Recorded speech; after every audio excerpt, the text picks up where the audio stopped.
Hey, what's up? MKBHD here, and welcome to your first look and hands-on of everything Apple just unveiled today at their 2025 September event. This is iPhone 17, 17 Pro, and 17 Air. Definitely get subscribed to be among the first to see the full reviews when they come out. But this is my first impressions, and I actually found it pretty simple to synthesize my thoughts on everything they announced today. Like, there is some good tech, there's some interesting new designs, and some questionable decisions, but the funny thing is, as I go to these events and as I think about all this stuff, what usually happens is I end up typically getting some texts from friends asking what I think of the announcements, and my mental task is to summarize everything I'm thinking about into one or two easily digestible sentences or just words to understand what's new and what happened. I don't want to tell them too much information.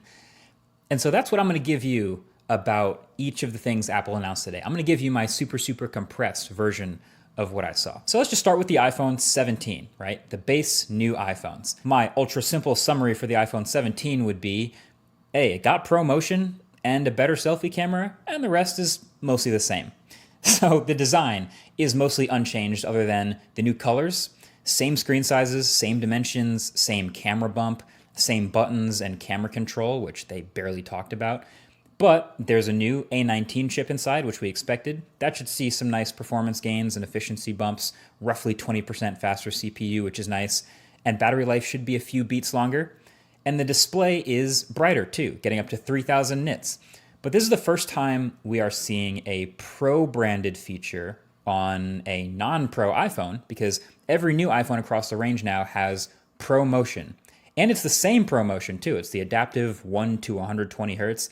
Doesn't seem to be handicapped at all. It's funny, we always used to have that, oh, regular people don't care about 120 hertz argument, but now here it is on the new base iPhones. So, hey, sounds great to me. This makes the base iPhones much more usable, and so does the new base storage of 256 gigs. So those are welcome upgrades. But the other new thing was the selfie camera.